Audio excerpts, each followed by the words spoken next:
Bismillahirrahmanirrahim. Assalamualaikum warahmatullahi wabarakatuh. Alhamdulillahirabbil alamin wa bihi nasta'in wa ala umuri dunya waddin.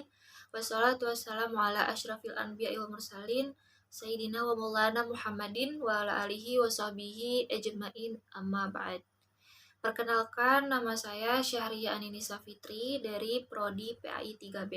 Pada kesempatan kali ini, izinkanlah saya untuk memaparkan atau menjelaskan materi dari mata kuliah Metode Studi Islam. Dalam mata kuliah Metode Studi Islam ini, ada 4 pembahasan yang saya akan bahas di sini.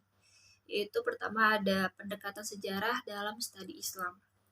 Munculnya istilah studi Islam ini sudah banyak dikenal di dunia barat ini dengan istilah Islamic Studies. Nah, dalam dunia Islam ini sendiri, Islam ini dikenal dengan dirasa Islamiyah, yang sesungguhnya ini telah ada didahului oleh perhatian besar terhadap disiplin ilmu agama yang terjadi pada abad ke-19 di dunia barat.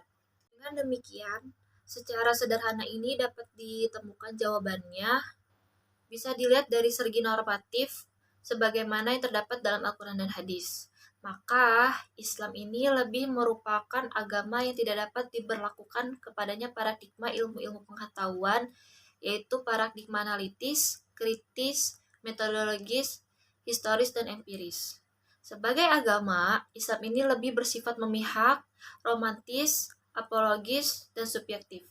Sedangkan jika dilihat dari segi historis, yakni Islam dapat diartikan oleh manusia serta tumbuh dan berkembang dalam kehidupan manusia, maka Islam ini dapat dikatakan sebagai sebuah ilmu disiplin, yakni ilmu keislaman, Islamic Studies, dan dirasa Islamiyah. Kita masuk ke metode dan pendekatan sejarah studi Islam. Jika disepakati bahwa studi Islam atau Islamic Studies ini menjadi disiplin ilmu tersendiri, maka terlebih dahulu kita harus bedakan antara kenyataan, pengetahuan, dan ilmu. Setidaknya ada 2 kenyataan yang bisa kita jumpai di hidup ini, yaitu pertama, ada kenyataan yang disepakati atau agreed reality, yaitu segala sesuatu yang dianggap nyata karena kita bersepakat menetapkannya sebagai kenyataan. Kenyataan yang dialami oleh orang lain ini dan kita bisa akui itu sebagai kenyataan. Nah, yang kedua ini, ada kenyataan yang didasarkan atas pengalaman kita sendiri atau experience reality. Ada satu hal yang harus mesti diingat, bahwa setiap tipe pengetahuan ini mengajukan tuntutan agar orang membangun apa yang kita ketahui menjadi sumber yang benar. Kesahihan pengetahuan ini banyak bergantung pada sumbernya. Ada 2 sumber pengetahuan yang kita peroleh melalui agreement, yaitu ada tradisi dan otoritas. Tradisi sendiri ini adalah pengetahuan yang diperoleh melalui warisan atau transmisi dari generasi ke generasi atau al-tawatur. Dan sumber pengetahuan yang kedua ini ada otoritas atau authority ini, yaitu pengetahuan yang dihasilkan melalui penemuan-penemuan baru oleh mereka yang mempunyai wewenang dan keahlian di bidangnya. Penerimaan otoritas ini sebagai ilmu pengetahuan bergantung pada status orang yang menemukan atau menyampaikannya. Dan di antara metode studi Islam yang pernah ada di dalam sejarah, secara garis besar ini dapat dibagi menjadi 2. Pertama ini ada metode komparasi, yang dimana ini adalah metode untuk membandingkan seluruh aspek yang dalam agama ini tersebut dengan agama lainnya. Dengan cara demikian, akan dihasilkan pemahaman Islam yang objektif dan utuh. Yang kedua ini ada metode sintetis, yaitu suatu cara memahami Islam yang memadukan antara metode ilmiah dengan segala cirinya yang rasional, objektif, dan kritis, dan seterusnya dengan metode teologis normatif. Ilmiah yang digunakan ini untuk memahami Islam ini nampaknya dalam kenyataan ini ada historis, empiris, dan sosiologis. Sedangkan metode teologis ini sendiri digunakan untuk memahami Islam yang tergantung dalam kitab suci. Melalui metode teologis normatif ini, seseorang bisa memulainya dari meyakini Islam sebagai agama yang benar-benar mutlak atau yang benar-benar ada. Hal ini juga bisa didasarkan karena agama itu berasal dari Tuhan dan apa yang berasal dari Tuhan itu adalah benar. Maka agama pun mutlak adanya dan benar. Setelah itu bisa dilanjutkan dengan melihat agama sebagaimana norma yang diajarkan berkaitan dengan berbagai aspek kehidupan manusia yang secara keseluruhan yang diyakini sangat amat ideal. Kedua, kita masuk ke materi pendekatan semiotika dalam studi Islam. Dalam kehidupan sehari-hari ini, kita akan selalu bersentuhan dengan tanda-tanda baik dalam bentuk bahasa, simbol, sikap manusia, dan lain-lain. Setiap tanda yang kita lihat dan tangkap tidak muncul tanpa sebab, namun memiliki maksud di baliknya. Oleh karena itu, lahirnya sebuah ilmu yang mengkaji tentang tanda-tanda dan makna-makna dari tanda tersebut, ini bisa disebut dengan semiotika. Salah satu pelopor semiotika modern ini terlahir di Piedmont, Italia Utara, yaitu Umberto Eco. Umberto Eco ini merupakan filosofer, penulis esai, ahli semiotik, pengkritik karya sastra, dan penulis novel. Konsep umum semiotika Umberto Eco ini merupakan semiotika yang memiliki sifat elektif komprehensif. Menurut Kailan, semiotika Eco ini merupakan semiotika kontemporer yang mengintegrasikan teori-teori semiotika sebelumnya. Sisi positif dari teori-teori semiotika ini diambil untuk diterapkan dalam satu teori utuh. Oleh karenanya, semiotika Eco ini mengkaji sesuatu secara lebih mendalam. Dan semiotika ini, yang dimaksud ini ada signifikasi dan komunikasi. Signifikasi ini adalah bangunan semiotis mandiri yang dibangun menggunakan cara abstrak untuk mewujudkannya dan tidak terikat komunikasi apapun yang mungkin terjadi. Di dalam sistem kode inilah terdapat istilah-istilah yang bisa membantu perwujudan signifikasi. Antaranya ada fungsi tanda, ekspresi dan isi, denotasi dan konotasi, dan interpretan. Fungsi tanda ini adalah suatu unit yang terbentuk dalam kesaling keterkaitan antara bentuk ekspresi dan bentuk isi yang menjadi komponen tanda. Ini ada komunikasi, dan komunikasi sendiri ini adalah proses perpindahan dari sebuah sinyal dari sebuah sumber melalui pengiriman atau saluran menuju sebuah tujuan. Komunikasi yang dimaksud ini melibatkan peran manusia sebagai perintegrasi. Oleh karena itu, komunikasi ini dapat berjalan dengan baik ketika signifikasi ini sudah terbentuk melalui konvensi. Pada uraian yang telah saya jelaskan ini, bahwa dapat disimpulkan ada dua hal yang harus kita garis bawahi dari filosofi Umberto Eco. Yang pertama ini ada proses semiosis yang menjadi landasan dari cara kerja semiotika. Sehingga tanpa proses semiotika itu tidak pernah ada.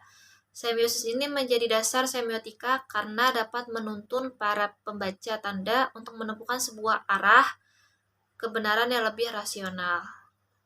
Akan tetapi, kita harus tetap membayangkan bahwa di dalam semiotika ini kita tidak akan pernah menemukan apa yang dimaksud dengan kebenaran itu sendiri sebagai jalan keluarnya. Dan yang kedua ini ada unit-unit kultural, yang dimana menjadi landasan kerja dari proses semiosis.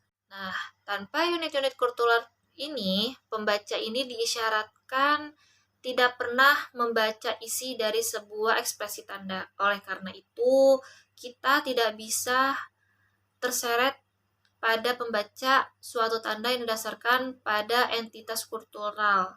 Unit-unit kultural ini yang Eco ajukan tidak akan pernah lepas dari teks yang menggunakan simbol-simbol bahasa. Dalam penjelasan yang ketiga ini, kita masuk ke dalam pendekatan studi Islam dalam kacamata filsafat. Islam ini sendiri adalah sebagai agama yang banyak menyuruh penganutnya untuk mempergunakan akal pikiran mereka untuk memahami ajaran agamanya.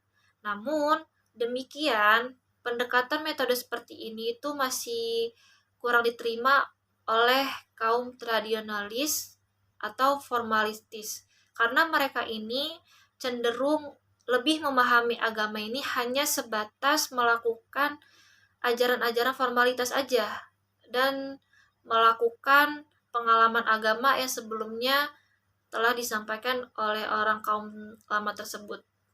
Maka dari itu, mengkaji Islam ini tidak cukup untuk mempelajarinya secara sepotong-sepotong saja gitu. Nilai Islam ini sebagai kajian ilmiah harus dipelajari dengan pendekatan atas metodologi yang tepat secara utuh dan komprehensi. Salah satu pendekatan yang dapat kita gunakan dalam mengkaji dan memahami Islam adalah pendekatan filosofis. Memahami Islam dengan sudut pandang kefilsafatan dimaksudkan untuk melihat suatu permasalahan yang ada dalam Islam dari sudut tinjauan filsafat dan berusaha menjawab dan mencegahkan permasalahan itu dengan metode analisis spekulatif. Hingga pada gilirannya Islam ini sebagai sebuah agama manusiawi dan universal dapat dipahami dengan baik dan benar. Selanjutnya itu pendekatan interdisipliner dalam studi hukum Islam. Studi hukum Islam ini berkembang secara dinamis. Perkembangan ini ditandai dengan munculnya berbagai pemikiran dan gagasan dalam kerangka pengembangan hukum Islam. Nah, perkembangan tersebut ini juga sebagai bentuk respon terhadap tuntunan dan tantangan perkembangan zaman. Perkembangan ini pun sekaligus menunjukkan bahwa hukum Islam ini tidak pernah stagnan. Hal ini pun ditandai dengan adanya perkembangan dari aspek teori, metodologi, dan perkembangan substansi dari ilmu. Perkembangan ilmu pengetahuan sesungguhnya ini tidak hanya berkaitan dengan kebenaran saja, melainkan juga berkaitan dengan relevansi dan kegunaannya bagi masyarakat. Selanjutnya ada signifikansi studi hukum Islam interdisipliner. Studi Islam ini memiliki peranan penting dalam kajian ilmiah tentang Islam. Aspek penting yang menandai perkembangan kontemporer Islam ini adalah ikhtiar untuk menjadikan Islam sebagai agama dan sebagai ilmu yang mandiri. Sebagai agama, Islam ini bercorak normatif. Namun sebagai ilmu, studi Islam ini memberikan peluang untuk memberikan kontribusi bagi perkembangan masyarakat yang sangat dinamis. Cakupan studi Islam ini sangat luas, maka dari itu salah satunya adalah hukum Islam.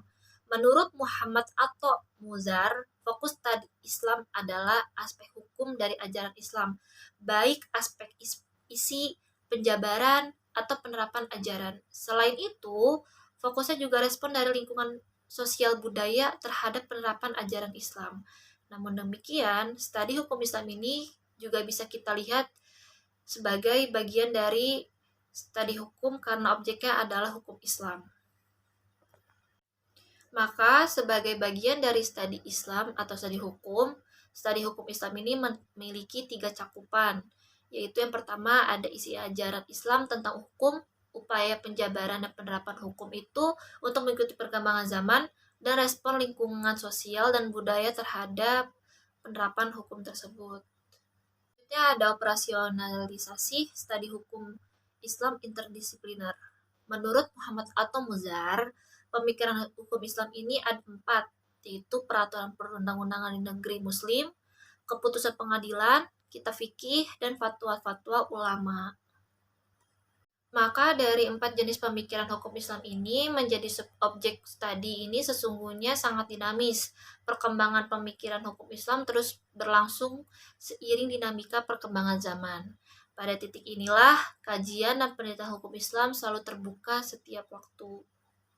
Maka riset Muhammad Atha Muzar ini pada analisis perbandingan horizontal menemukan bahwa di 6 negara ini yang diteliti memiliki kesamaan dalam hal mencantumkan beberapa pasal ancaman hukuman badan dan denda dalam Undang-Undang Hukum Keluarga. Tidak semua negara Islam Timur Tengah dan Afrika yang berbahasa Arab melakukan hal sama. Perbedaan di antara negara-negara yang diperbandingkan adalah sedikit atau banyaknya pencantuman hukuman badan dan denda undang-undangnya dan dalam pemilihan soal pengaturan ancaman. Sekian dari apa yang telah saya paparkan dan saya jelaskan dari materi ini. Mudah-mudahan kalian semua bisa ambil manfaatnya dan kalian bisa memahami apa yang telah saya jelaskan tadi. Terima kasih. Wassalamualaikum warahmatullahi wabarakatuh.